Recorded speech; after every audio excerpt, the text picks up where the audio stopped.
Oh, it's Dave McNary. Dave is a good friend of ours. I haven't seen Dave for over 24 hours. Here you go.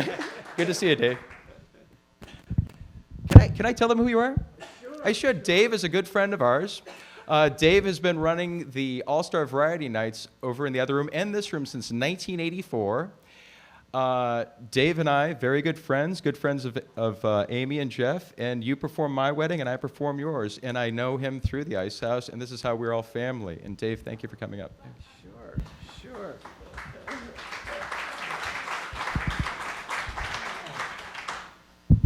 Okay. I first met Amy in 1985, and I had just started producing the shows on Sundays, and it was so long ago that George Lopez was still working for free for me.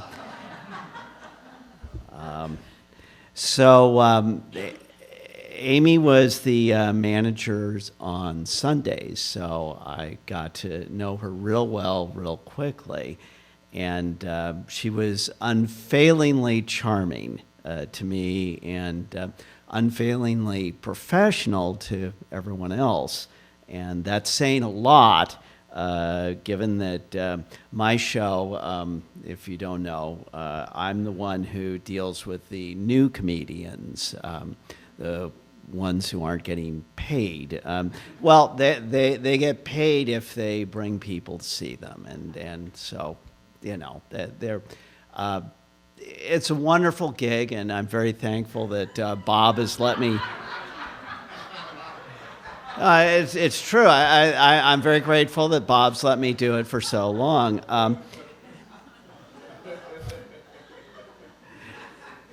It's not my only job, okay?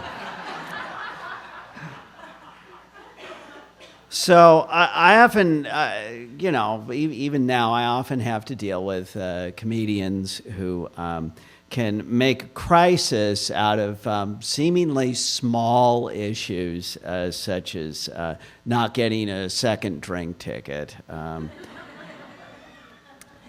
And as I was writing this down, it occurred to me that at that point in time, we also had to deal with an occasionally erratic but very lovable sound guy named Joel Munsey.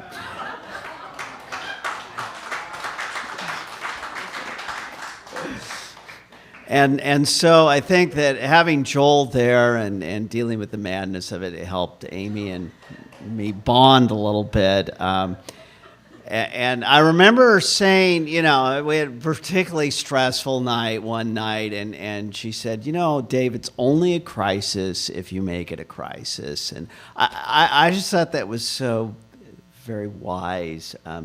So here we are, it's 2012, and I never sat down and counted, but I figure I've done produced over 1,000 shows for the Ice House.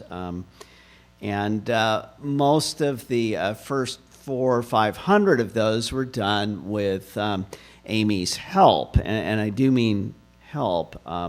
So I'm very doubtful I would have done the next 600 or so shows if Amy hadn't been around to, calm things down and give out, very simple common sense advice. And what struck me in the days since Amy passed is that I never saw her without a smile. And it ought to kind of go without saying that, the staffers at a comedy club ought to be smiling all the time, but sometimes it's not as easy as it would seem. So I've always appreciated all the support I've gotten from all the managers here at the Ice House over the past 3 decades, but I think that Amy's ability to convey a sense of professionalism and good cheer had a profound influence on people like me who had the privilege of dealing with her. And Amy eventually stopped working on Sundays. And Sundays are when I do my shows.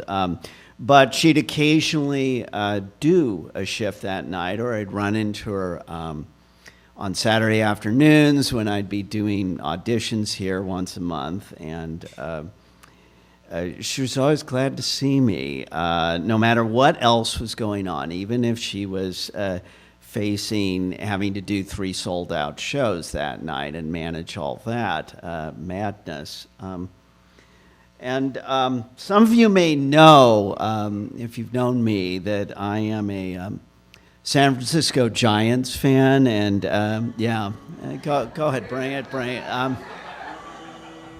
Amy was a big Dodgers fan, and we still went to games together. I mean, like that is a real friend, in my opinion. That's as a real show of friendship. As a matter of fact, I discovered that the Giants had a game tonight in San Francisco, and somebody said, was I going to it? I thought, no, I can't. And I realized it's going to sound kind of corny, but I'm actually, though I say I'm a Giants fan, I'm a far bigger fan of Amy. That's...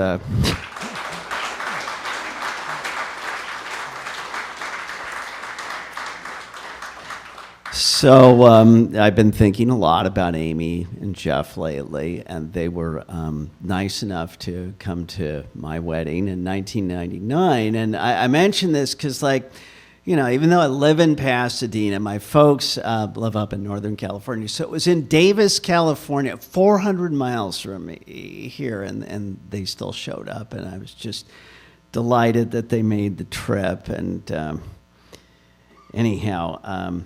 I've been thinking a lot about Amy and Jeff lately, and it occurs to me that my time with her was always positive, and I feel fortunate to have known her.